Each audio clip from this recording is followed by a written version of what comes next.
One thing about me, I'm gon' stay fresh as fuck wherever I go. Two things about me, them hoes gon' always go wherever I go. Facts, yeah, young nigga blessed. I feel like every day God put me through a test. Since I was 17, I ain't been able to get no rest. Bill time coming up and guess who paid the rent? Hey, you already know what's up with me, man. We run shit.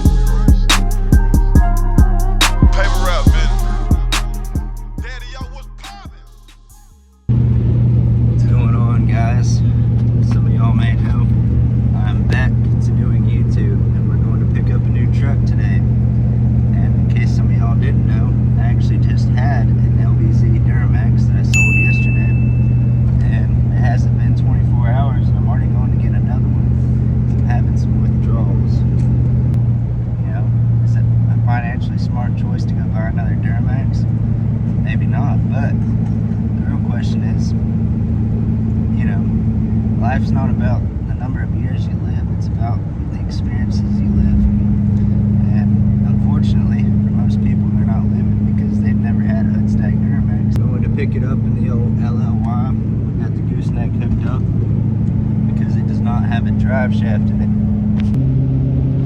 So we're on our way to Knoxville, which is 2 hours away from us, and we're having to put in a starter and an actuator because the starter just went out on this truck and the actuator is also bad, and we need the actuator in it to get it in four-wheel drive so we can drive it on the trailer because it has no drive shaft.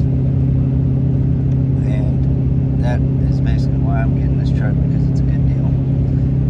And I also just I didn't want it, but I needed it. I have to go get this. I didn't really have a choice. And also, when the bitches see it, you already know how it's gonna go. They're gonna get inside my truck, and it's gonna be a heifer hauler. Driving around with the signs.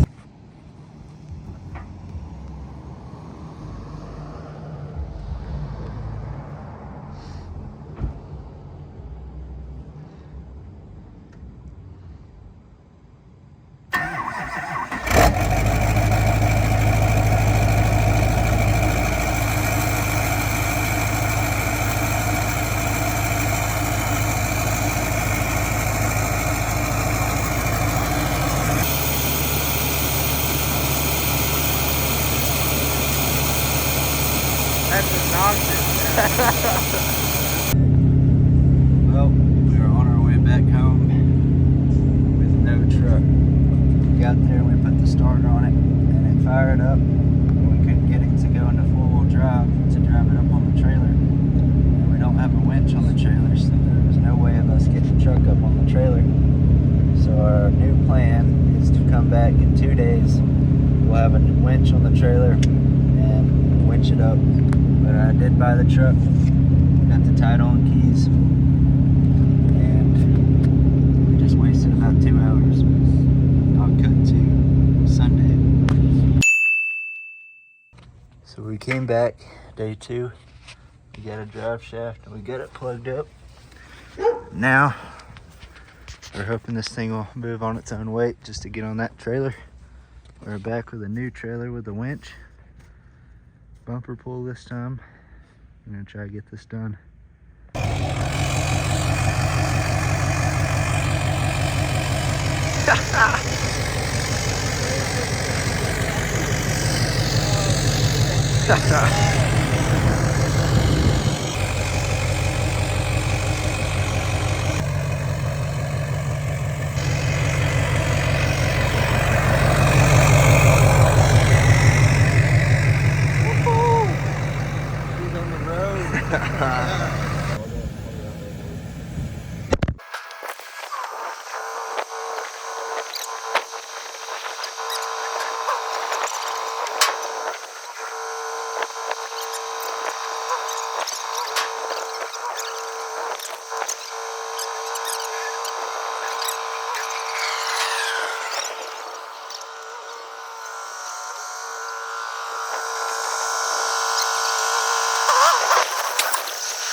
we've made her back home. Nothing fell off the trailer.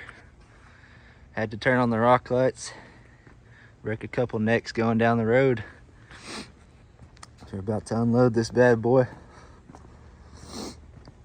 Whew. The old LOY pulled it just fine. She barely fits on the trailer. We had about, well, hell, the back wheels wouldn't have fit, but we had it 1 inch in the front. But we got it.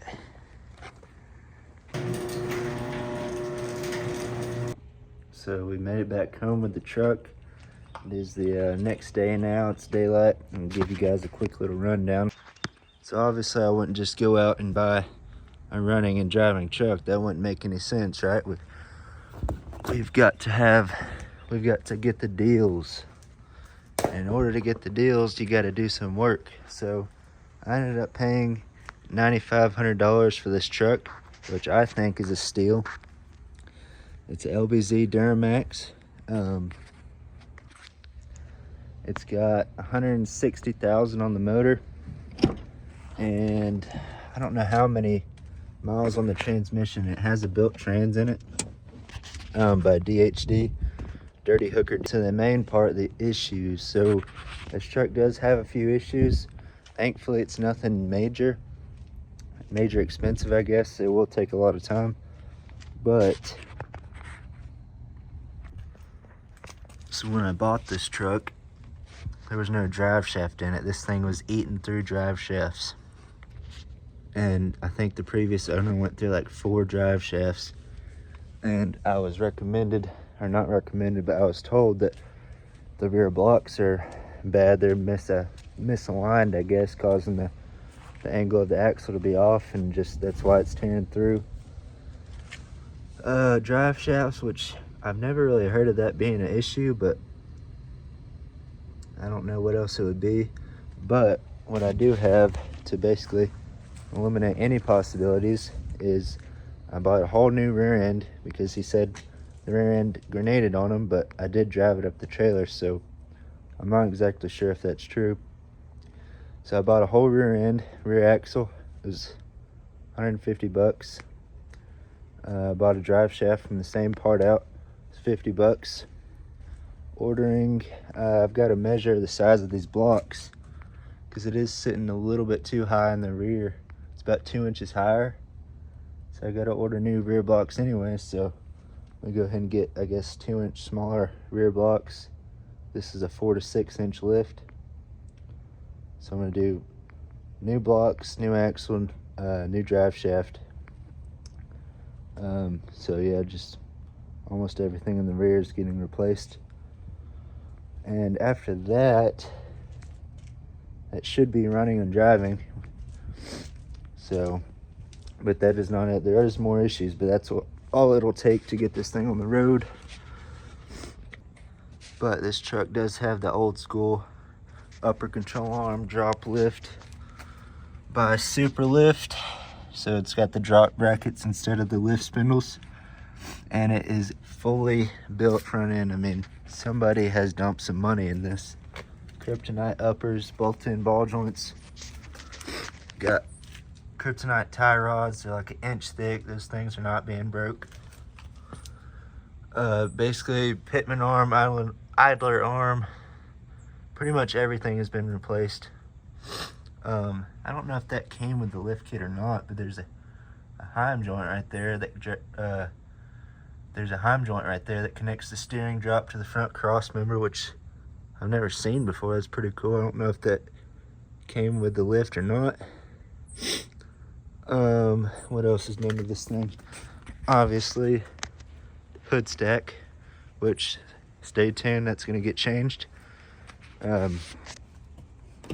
Interior, it's got gauge pillars, Duramax cluster. It has got the iPad console, the center console with the cloth, aftermarket head unit, and nothing too crazy on the interior. Oh yeah, I do have the CTS3 that mounts up there. And it is unplugged right now because it drains the battery for whatever reason, everyone has that issue with these monitors. The truck has been painted before, actually. It looks like a factory color until the sun hits it, so the truck's kind of in the shade right now. I'm gonna try to shine a light on this for you guys. Well, I don't have a flashlight nearby, but I got the camera flash on, so let's see if this will. Yeah, so whenever the sun hits it, there's like a ton of flake, and it's almost like a gold flake. So it almost looks gold when the sun hits it, and it looks silverish when it's in the shade, which I think is pretty cool. Obviously needs a little bit of paint work right there. Not too big of a deal. Nothing major. It does have just the old stock wheels, spiked lug nuts on it, and there is a little bit of body work needed. This is the only spot on the whole truck that's rough. There's a little scratch, a little dent along through these two doors, which actually my neighbor actually does body work. He owns a shop, so I'm gonna get that taken care of. Just gonna get that little spot on those two doors patched, and that's pretty much it. I mean, this truck's in really good condition, no dents or nothing other than that. I mean, yeah, I'll go ahead and show you guys underneath the hood. It also has a lousy installation job of this 5-position switch. Somehow they got it backwards, where tune 5 is basically tune 1. So I don't know how you do that, but little rock light switch that just looks like it's factory, don't it? So nothing crazy's been done under the hood, but you can see the Hoodstacked pipe, S&B, cold air intake, EGR delete, blocker plate. Yeah, nothing crazy's done under the hood. This is a relatively recent motor, so we'll see. I actually really hadn't even driven this over 10 miles an hour yet, just because I gotta fix that rear end. I'm scared to drive it any faster. But I'm gonna show you guys underneath this thing, because the DHD transmission supposedly can handle a lot of power, and I think these transmissions start at $6 grand. So yeah, the truck does have a DHD dirty hooker diesel transmission, which start at $6,000, I believe, at least $6,000. So somebody's definitely spent some money on it, but it ain't painted or nothing. But it is missing the cover right there, which scared me at first. But it's too perfect of a hole to be something major. Bilstein shocks just underneath of this thing it's been taken care of, it looks like. So yeah, it's a 06 LBZ with relatively new engine, DHD transmission, cold air intake, Hoodstack, 4 to 6 inch super lift, full kryptonite front end, gauge clusters, iPad console, aftermarket head unit, boost auto mirrors, paint matched, aftermarket cab lights, paint matched just about here and there, rock lights everywhere, bed cover, aftermarket taillights, headlights, spiked lugs. Just a pretty good base to start out the build with. It's already, something, but this thing's about to see some big changes here soon. And I do have some powder coat coming here soon, probably this week, should be here. I do my own powder coating, got an oven and everything, but I'm not going to tell you guys the color. You're just going to have to wait and see. It's It's gonna be bright, and I'm definitely gonna record that, so stay tuned for that video. And that'll probably be after I don't know if that's gonna be before or after the video of the axle coming out and the rear end, or this thing driving. You'll just have to see. I don't know which is coming first. And also forgot to mention, it does have a lift pump, which wasn't on the listing. I actually just saw it. I believe it's an Air Dog. The filters don't say. I don't think it's a Fast. I think it's Air Dog. Looks pretty old. These filters are, I'm telling when them filters have been changed. See, I'm definitely gonna have to get the cat filters, Caterpillar filters that hang down a couple inches to let everybody know what's up. But yeah, I think that's pretty much it. Aftermarket trans cooler. See that poking through the grill. Just a little odds and ends. But yeah, I think that'll be it for this video. Stay tuned for the whole disassembly of the rear end. That will be coming in the next week, and I'll see y'all then. Thank you.